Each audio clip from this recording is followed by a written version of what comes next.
Phalarope, bird detective. I was taking a few late spring days off on Merritt Island in Florida after a big case in Tucson involving gem trafficking in bird cages. It was one of those hiding in plain sight capers where the jewels on the mirrors in the cages were actually real. What kind of a dumb smuggler do you have to be not to realize that parrots can talk? If I can't solve a case like that, then my name is not Wilson S. Phalarope. I had a little cabin on Honeymoon Lake, which is not as idyllic as it sounds, since the place was 40 years old when my grandfather acquired it in the 1920s. It could be one of the oldest mainly wood structures in the state of Florida. The view was west out over the Intercoastal Waterway, the IC, for those of you not from around there, the Indian River, if you want to apply inland language to a long, thin estuary. That Indian River High language is a little like what they did with Moon River up in Savannah, which was just another tidal lagoon until some civic-minded PR people noticed that the Johnny Mercer song of that name was able to sum up the yearning of the entire human race in an Audrey Hepburn movie in 1961.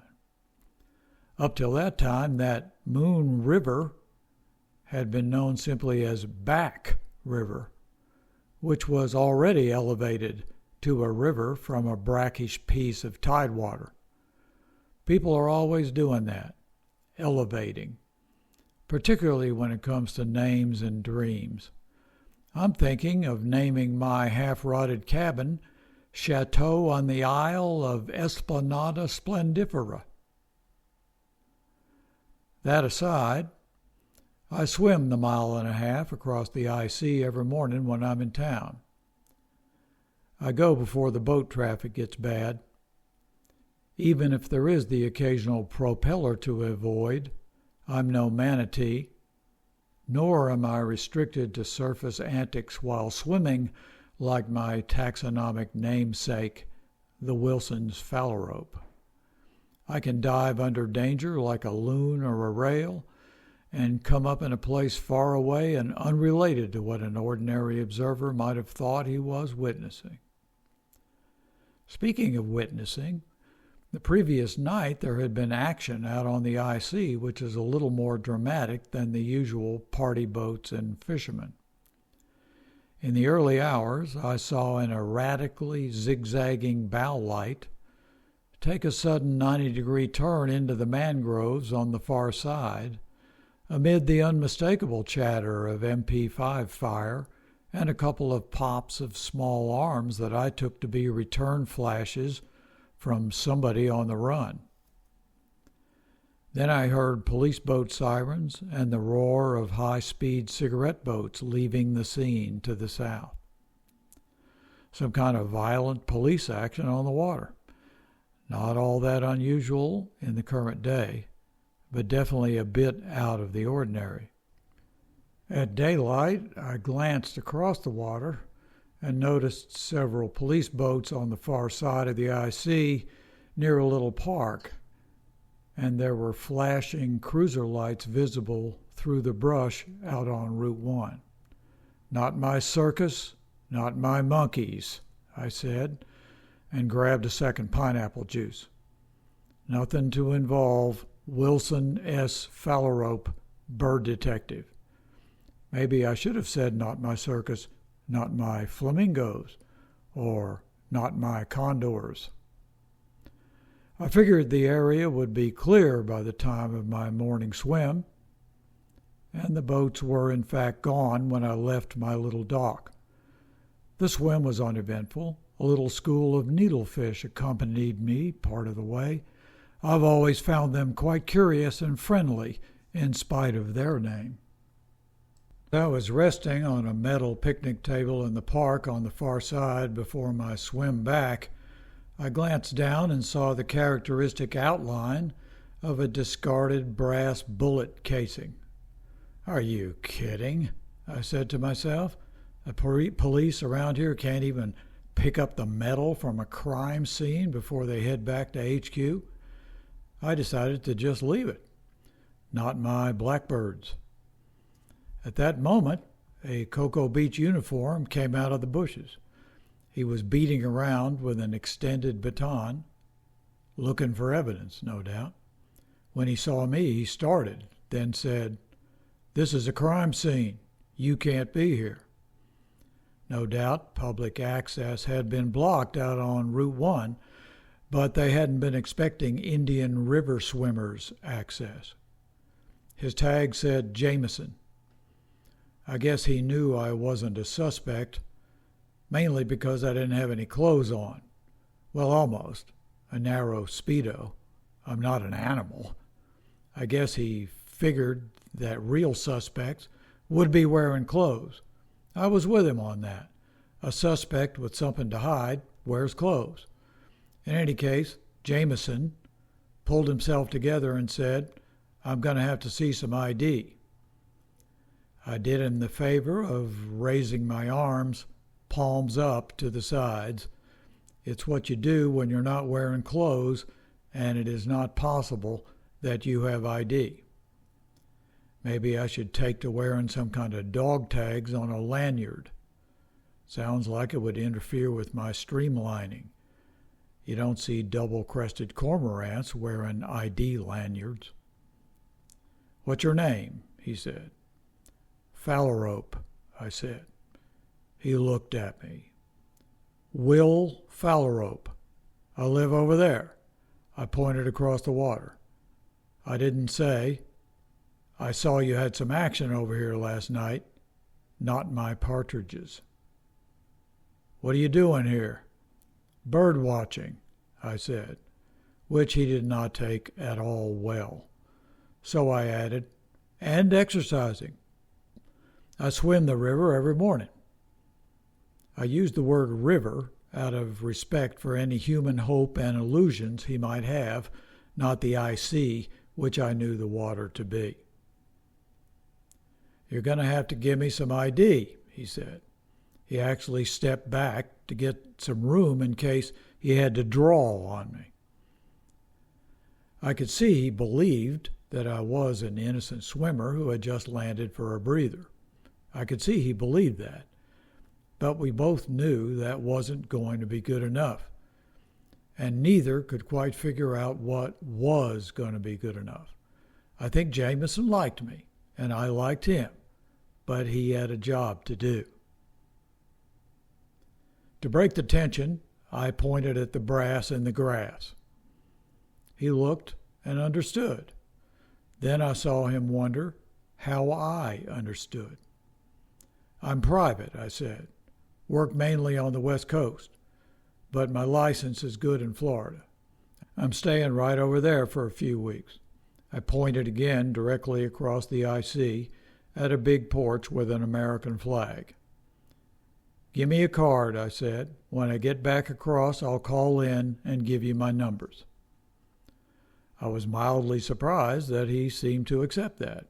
We both knew that his card wouldn't survive the swim, but we both knew I could call the precinct and check in, and he thought I would do that. All I had to do was remember his name. Plus, he might have been thinking about paperwork.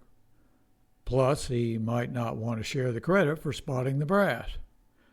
"You just spot this?" he said, snapping a photo of the casing in situ, and then leaning over and tweezering it into an evidence bag. 10 seconds ago," I said. "First it, then you." He handed me his card, and I tucked it into my Speedos. Again, I had to hand it to him for his good judgment that I wasn't a bad guy. Of course, if I was a bad guy, then he had terrible judgment.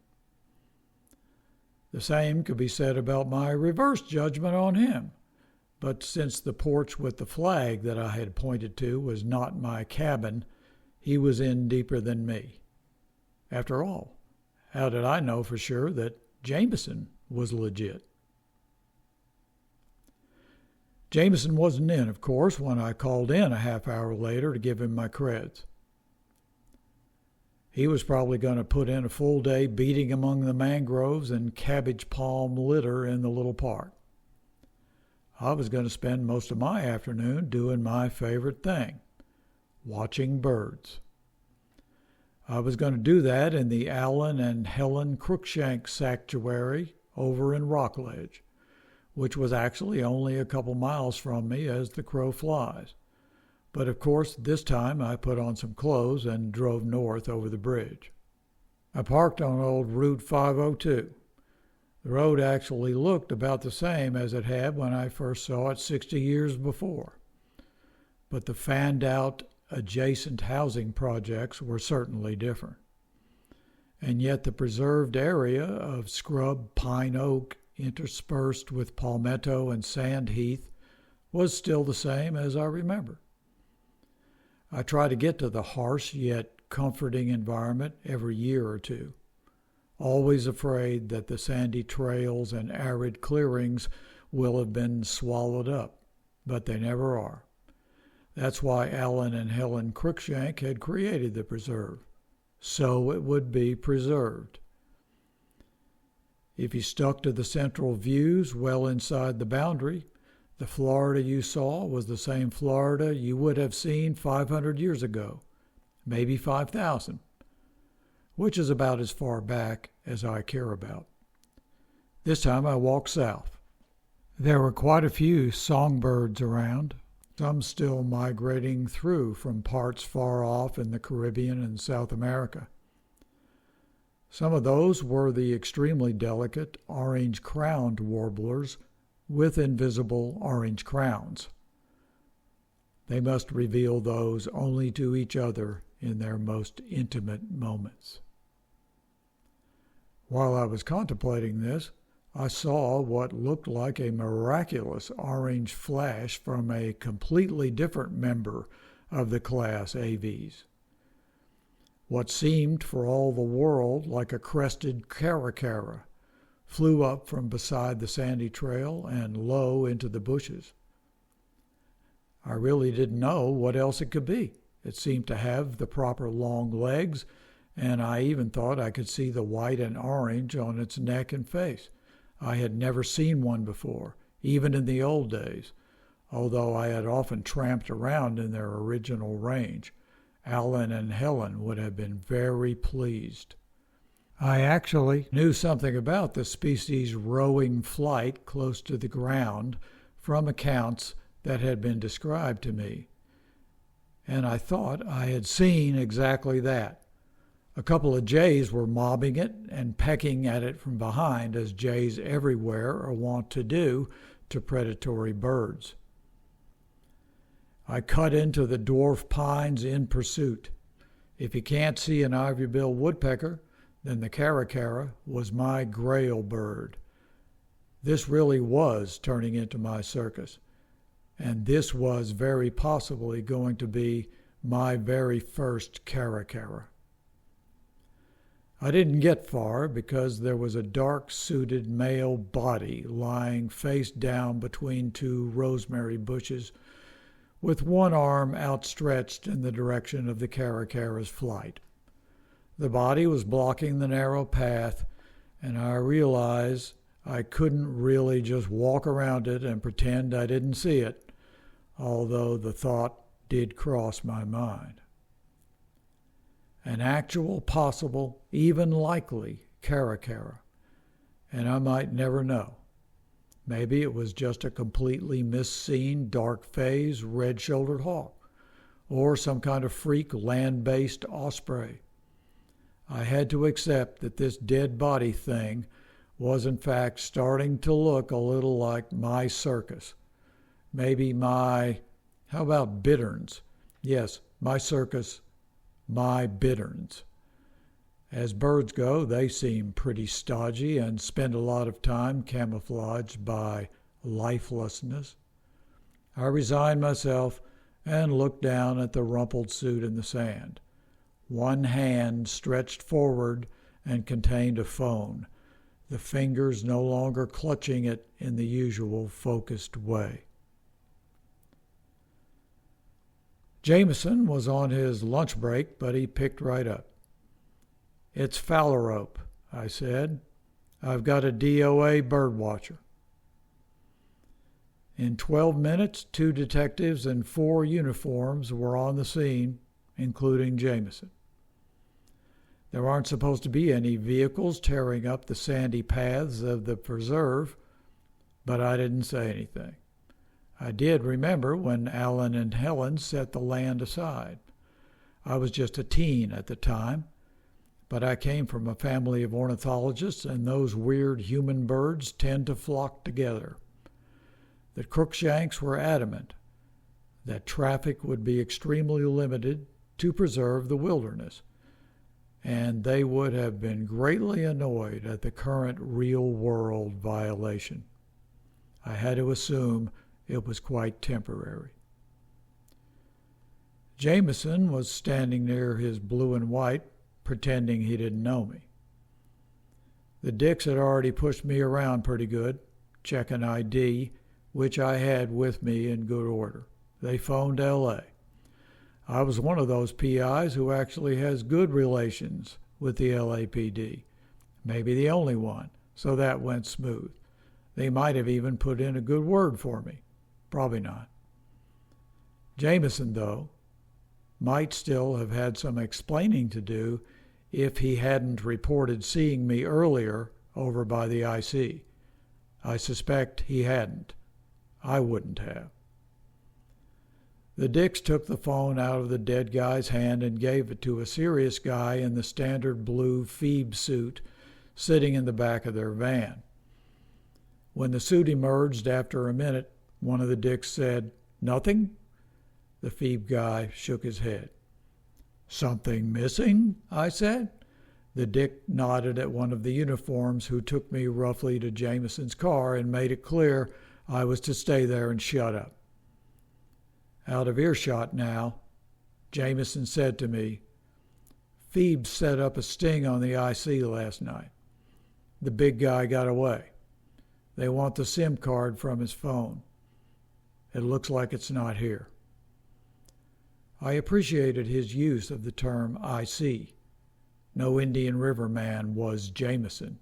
He was one of ours. I nodded thanks. That info was good payment. No need for me to accidentally mention I was on the scene that very morning. But I could see it all now. This face-down guy here was in the small zigzagging boat I had seen the previous night, and had fled the sting and rammed into the mangroves and run for it on foot. The guy had taken some lead in the firestorm, and firing back had dropped some brass. Then he stumbled across Route 1 into the Crookshank Preserve, which I now realized was right across the street from the little park where I always swam to. I always went there by highway when I wanted to drop back into the Florida dry prairie past, as I often did. This other guy had gone there for a different reason. He had a phone, and its SIM ID numbers were the password to a crypto vault containing billions. It still wasn't my circus, but there did seem to be some interesting animals in the cages.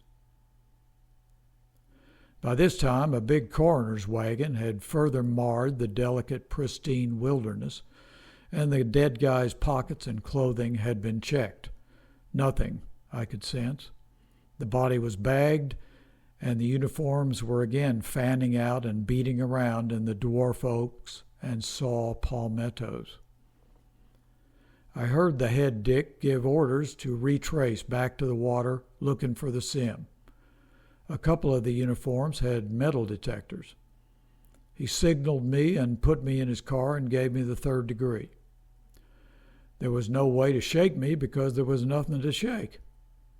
I gave him my real address and told him my real timeline, neglecting tipping off Jameson, who must have achieved some recognition for finding that one piece of brass. Even the Dick believed that I had had nothing to do with whatever went down the previous night on the IC or was continuing today. Even he knew this wasn't my circus, and he certainly had never heard of my caracaras. The Dick drove off while his guys kept turning the area. Not a natural disturbance in terms of preservation. That's left up to fire, but I didn't press it.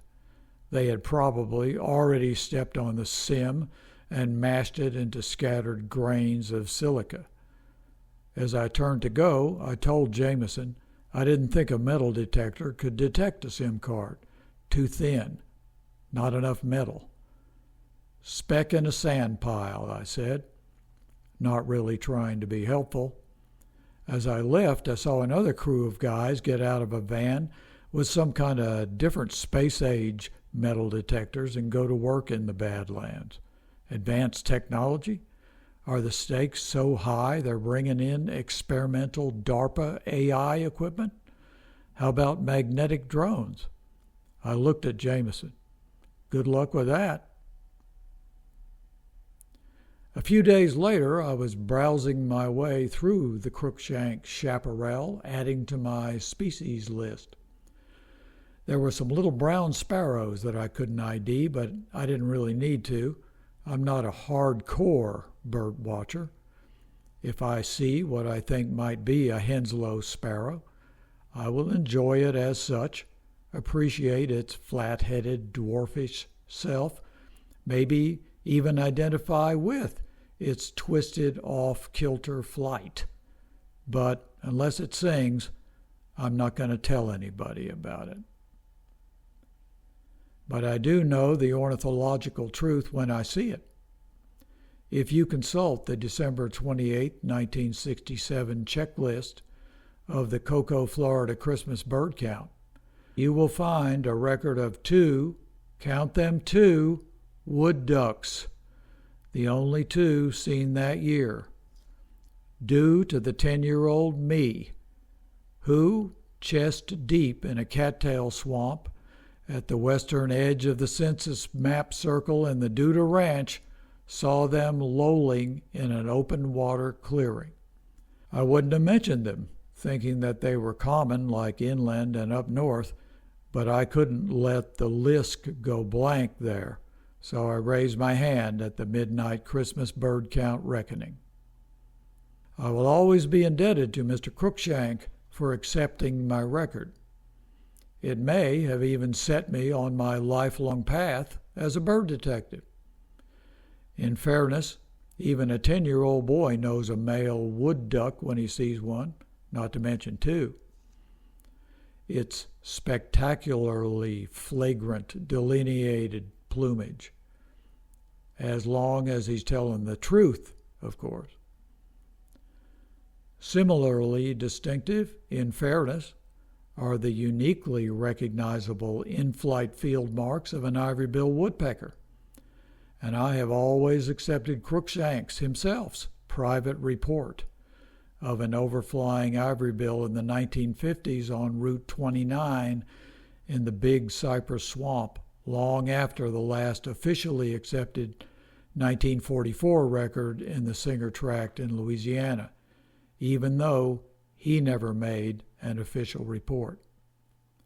An ivory-bill is as distinctive as a wood duck, and as distinctive as an honest man. And what we saw is what we saw. That's when it hit me. I saw it all, from beginning to end, every piece falling into place. Not who the murderer was, not who the guys out on the IC shooting at each other were, and not where the sim was, but plain as day, by an ineluctable chain of reasoning, where it might be. In other words, a lead worthy of Wilson S. Phalarope, bird detective. As MacDonald or Chandler or Westlake or Connolly, one of those guys, said, all it takes is one lead. Without that, you got nothing. But with it, so here's how it came down, according to me.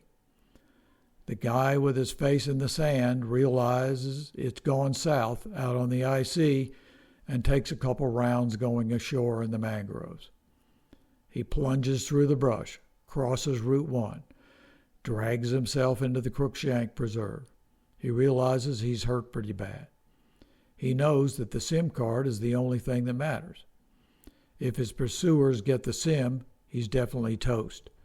He pulls out the SIM with one of those little keys and either conceals it in a tree trunk or somewhere, or he drops before he can conceal it. So, continuing, the bright Florida dawn breaks. I know that the jays in the Crookshank Preserve are not ordinary jays, ordinary blue jays, selfish, mercenary aggrandizers that they are, but are in fact Florida scrub jays, an entirely different species of virtually tame, clownish, endearing jays that live in family groups and cooperate in the harsh environment of stunted land that constitutes the preserve. In fact, scrub jays are one of the reasons for the preserve, and they like people, even dead ones. They would flock right down to examine a new human addition to the preserve, prone as he was. They had been watching the police proceedings and were close by me even now. Another thing that is well known about scrub jays, like magpies, they have a fondness for bright and shiny pieces of metal, like wedding rings, like soda pop tops, like pennies and dimes, like SIM cards. They use such shiny treasures to decorate their nests. So where does that leave us? Well, people who love scrub jays at places like the Archbold Biological Station south of Kissimmee have been banding and following the nesting habits of generations of Florida scrub jays for decades. They know the location of every scrub jay nesting territory and actual nest in a small preserve like the Crookshank Preserve. There's this thing called the World Wide Web. It gives certain mystery-focused ornithologists with certain passwords access to the most minute bird records that exist. Jameson trudged through the sandy palmetto-patched distance from his cruiser. He could see me from the waist up in the low scrub. When he got close, I pointed a few feet up in a scraggly dwarf oak. He looked at me long and hard and then followed my point, just like before at the picnic table near the IC. Clearly, I was pointing at a tightly woven, perfectly rounded bird nest. He looked back at me. If it hadn't been for our beneficent history together, I think he would have shot me. I pointed again. He looked again. I kept pointing. He looked closer. Then he saw it. A slight glint of a metal-like grid woven into the side of the inner cup of the nest. A possible SIM card. "Tell 'em you found it on the ground by the path," I told him. "I don't want a bunch of uniforms tramping around out here looking for clues and ruining this nest site. Tell them it was just complete dumb luck." A few years later, I noticed in Florida Today that Sergeant James, J in quotes, Jameson, had made detective and had a promising up-and-coming law enforcement career ahead. The article also mentioned that Jameson had joined the Audubon Society's Jay-Watch chapter for Brevard County and had taken up bird photography and was giving bird instruction and preservation talks in schools around the county. I myself have revisited my possible Caracara sighting area many times when staying in my cabin, but no luck. If that bird was a caracara, it was probably resident right there in the Crookshank Preserve when I ran across that SIM card crypto case. Yes, my circus, but not my caracara that time. Still, I had the feeling that caracara was concealed in a patch of wiregrass watching me, indeed watching over me. For me, the word cara is not the caw in the sound of his voice, but the dearness in the Puccini aria, O mio babbino caro. Of course, you can see caracaras all over southern Texas and Mexico and points south. But I don't care about those.